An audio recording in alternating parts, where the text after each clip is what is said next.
आप सभी का बहुत बहुत इस प्रेस कॉन्फ्रेंस में पधारने पर स्वागत है। आज रावसर नगर पालिका बोर्ड के लिए बहुत ही सुनहरा दिन कहूँगा, क्योंकि जिस प्रकार से विगत के समय में यहाँ के पूर्व विधायक धर्मेंद्र जी मोची और अभी जो जिनको चेयरमैन पद का कार्यभार दिया गया है सोना देवी जी, उनके देवर के द्वारा जो शिकायतें की गई, जो मुझ पर आरोप लगाए गए, उन आरोपों के चलते इन्होंने बीजेपी सरकार होने का एक गलत फायदा उठाते हुए मुझे सस्पेंड करवाने की कार्रवाई की गई। जिस प्रकार की मैं हमेशा से ही आप सभी के माध्यम से रावसर शहर की जनता को कहता आया हूं कि मैं कभी भी आपका जो प्यार और आपका जो विश्वास है उसमें किसी तरीके की कोई कमी नहीं आने दूंगा। उसी बात को आगे बढ़ाते हुए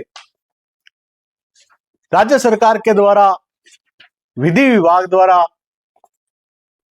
मुझ पर जो आरोप लगाए गए, उन आरोपों की जांच करवाई गई। एक निष्पक्ष जांच हुई।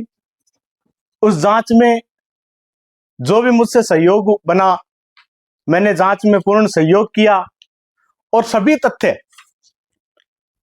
क्योंकि मैं पूर्ण रूप से आश्वस्त था कि मैंने कभी कोई गलत काम नहीं किया। मैंने हमेशा से ही रावतसर की जो जनता है, उस जनता के हित को ध्यान में रखते हुए कार्य किया। सभी तथ्य सामने रखने के बाद में निष्पक्ष जांच हुई और आज मुझे ये बताते हुए बहुत खुशी हो रही है कि उस जांच में हमें पूर्णतः जितने भी मामले लोगों ने मेरे पे लगाए थे, जितने भी आरोप लगाए थे, उन सभी आरोपों में राज्य सरकार के द्वारा क्लीन चिट दी जा चुकी है। मैं इस बात को, इस सत्य की जीत को मैं मेरे रावसर क्षेत्र की जनता की जीत कहना चाहूंगा, क्योंकि आपका प्यार, प्रेम, आशीर्वाद, विश्वास ही सबसे बड़ी मेरी ताकत बनी। और मैं इस घड़ी में बिल्कुल भी नहीं डगमगाया, क्योंकि मुझे विश्वास था कि आपने जो मेरे पर मान सम्मान बख्शा है, मेरे पे विश्वास बख्शा है, उस विश्वास को मैंने कभी कोई आंच नहीं आने दी। जिस प्रकार से मैं आपके माध्यम से रावसर की जनता को कहना चाहूंगा कि आपने जिस प्रकार से मुझे आशीर्वाद दे करके नगर पालिका चेयरमैन के पद पर बैठाया, मैंने आपके आशीर्वाद से रावसर नगर पालिका क्षेत्र में 4000 से अधिक पट्टों का जो वितरण है वो हमारे बोर्ड द्वारा किया गया, जो कि अपने आप में एक रिकॉर्ड है। और मैं ये आश्वस्त करना चाहता हूं और कहना चाहता हूं विपक्ष से कि मैंने 4000 पट्टे बनाए हैं। मुझे कोई डर नहीं है, किसी प्रकार का कोई भय नहीं है, क्योंकि मुझे पता है मैंने जितने भी कार्य किए वो बिल्कुल नियम संगत किए, बिल्कुल ध्यान में रखते हुए किए, आम आदमी, गरीब और उसकी आवश्यकता के अनुसार किए। अभी तो सिर्फ 3 फाइलों की इन्होंने जांच भेजी है। मैं चाहता हूं ये 4500 जितने मेरे पट्टे बनाए गए उनकी सबकी जांच भेजें। जितना ये सरकार का दुरुपयोग कर सकते हैं उतना दुरुपयोग करें, मुझे किसी तरीके का भय नहीं है। और मैं अपने आप को सौभाग्यशाली मानता हूं कि मैं जनता के विश्वास पर खरा उतरा हूं। पहले भी जनता के काम किए, अब आगे भी जनता के कार्य करूंगा। और निसंदेह आने वाले समय में जब भी कांग्रेस का बोर्ड आएगा तो यह विश्वास दिलाता हूं कि जो रिकॉर्ड हमने कायम किया 4000 पट्टों का, उस रिकॉर्ड को भी हमारा बोर्ड ही तोड़ेगा। क्योंकि इनकी इतनी हिम्मत नहीं है कि ये लोग जनता के वोटों से जीत के आ सकें। इसीलिए इन्होंने ऐसा घिनौना कृत्य किया है, एक लोकतंत्र की हत्या की है, झूठे मन गणित आरोप लगा करके और अपनी सरकार का दुरुपयोग करके चुने हुए प्रतिनिधि को हटाना एक लोकतंत्र की हत्या मानता हूं। जिस प्रकार से इन लोगों ने यह कृत्य किया है, मैं मानता हूं कि रावत सर की जनता इस चीज को देख रही है और समझ भी रही है कि किस प्रकार से हमारे समय में नगर पालिका मंडल के कार्य होते थे और आज के समय में नगर पालिका मंडल के कार्य किस प्रकार से हो रहे हैं। मुझे बहुत दुख होता है जब मैं मेरे शहर की हालात देखता हूं। इन लोगों ने तो हमारा जब से बोर्ड बना तब से हमारा पीछा रखा, चाहते रहे किसी तरीके से इन लोगों के इलीगल जो काम है वो हम करें, लेकिन हमने पूर्णतः मना कर दिया कि हम इनके जो अवैध कार्य है वो नहीं करेंगे। और उसके चलते इन लोगों ने झूठे आरोप लगा करके अपना जो रोटी है वो सेकनी चाहिए, लेकिन इन लोगों की नहीं चलेगी क्योंकि जनता समझ चुकी है आने वाले चुनाव में जनता इन्हें अच्छा सबक सिखाएगी। और इनको यह खुद भी पता है कि वोटों से जीत के नहीं आ सकते, इसीलिए इन्होंने यह तरीका अपनाया है। लेकिन यह तरीका इनका गलत था, क्योंकि मैं फिर भी कहता हूं सत्य को परेशान किया जा सकता है, पराजित नहीं किया जा सकता।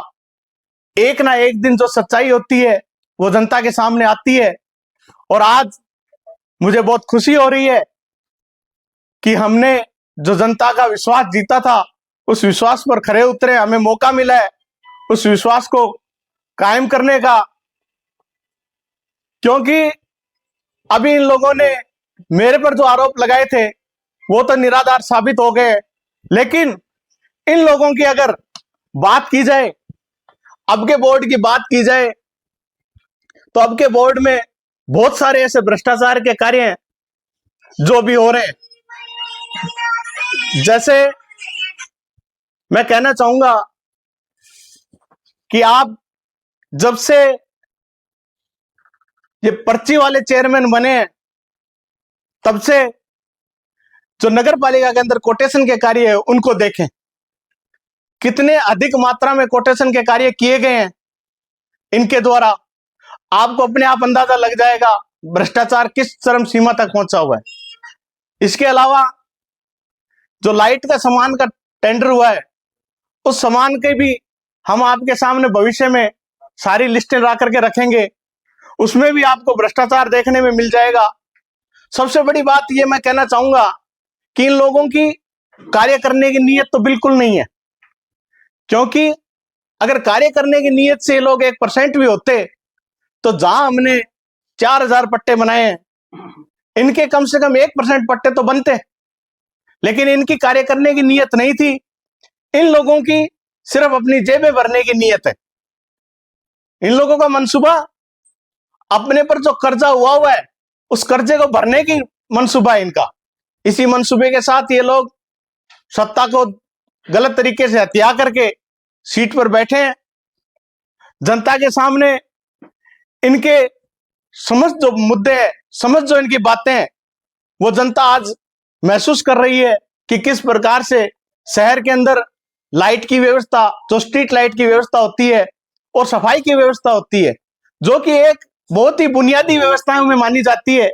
नगर पालिका का यह प्रथम कर्तव्य होता है कि जो सफाई की व्यवस्था है उसको दुरुस्त रखें। लेकिन शहर में आज के हालात आप किसी से छुपे हुए नहीं है, पूरी जनता दुखी हो चुकी है, कहीं कोई सुनवाई नहीं है।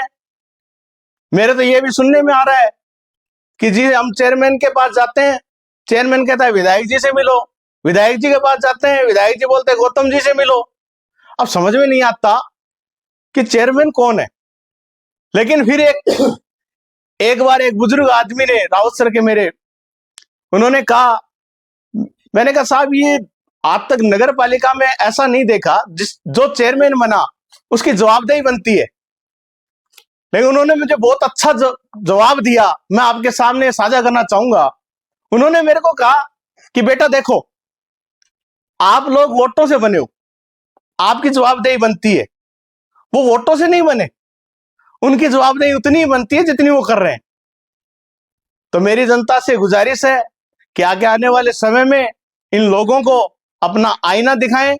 इनको अपना आईना दिखने पर इनकी समझ में आएगा कि इन लोगों ने क्या क्या गलत कार्य किए हैं, और जिस प्रकार से इन लोगों ने मेरे ऊपर मनगढ़ंत मिथ्या आरोप जो लगाए हैं, उन आरोपों में आज मुझे क्लीन चिट मिलकर इनके मुंह पर यह करारा तमाचा है। मैं चाहूंगा कि जो नगर पालिका के जो कार्य हैं, वो नगर पालिका के कार्य हम बहुत जल्दी सरकार के पास जाएंगे और सरकार से पुनः मांग करेंगे। नहीं तो आगे आने वाले समय में मुझे पता है, क्योंकि कई जगह ऐसा हो रहा है, सरकारें नहीं चाहती कि कांग्रेस के जो चेयरमैन है वो सीट पर आए, लेकिन मैं विश्वास दिलाता हूं कि सरकारों से आप कब तक बैठे रहोगे। आगे आने वाले समय में चुनाव भी है, जनता और हम सब मिल करके आपको आपका रास्ता दिखलाएंगे। इसी बात के साथ मैं अपनी बात को विराम देता हूं और कहना चाहूंगा कि जो मुझ पर विश्वास जनता ने रखा, उस विश्वास को मैंने अडिग बनाए रखा, और पुनः यह कहते हुए अपनी बात समाप्त करूंगा कि सत्य को परेशान किया जा सकता है, पराजित नहीं किया जा सकता। मैं निवेदन करूंगा हमारे ब्लॉक अध्यक्ष देवीलाल जी मटोरिया जी से कि वो अपनी बात कहेंगे। सभी पत्रकारों को जो आज का मुख्य विषय था उसके बारे में आदरणीय हमारे चेयरमैन साहब ने, क्योंकि चेयरमैन साहब हमारे कल भी यही थे, आज भी यही, क्योंकि यदि जनता फैसला सुनाती तो हम उसे स्वीकार करते, लेकिन राज्य सरकार इनके दबाव में आकर जो निर्णय लिया, और आज जो निर्णय दिया गया है वो खुद इनकी सरकार है, वहां से ये निर्णय आया। तो मेरे ख्याल से यदि आप लोकतांत्रिक मूल्यों को बचाना चाहते हैं, संवैधानिक संस्थाओं पर विश्वास करते हैं, तो तुरंत आपको इस्तीफा देना चाहिए, ताकि रावत सर की जो जनता है उनमें जो हमारी संवैधानिक व्यवस्था है उन पर विश्वास बना रहे। आप सब यहाँ पर आए हैं, इसके लिए एक बार पुनः हम हमारे पूरे कांग्रेस परिवार की ओर से आपका बहुत बहुत धन्यवाद।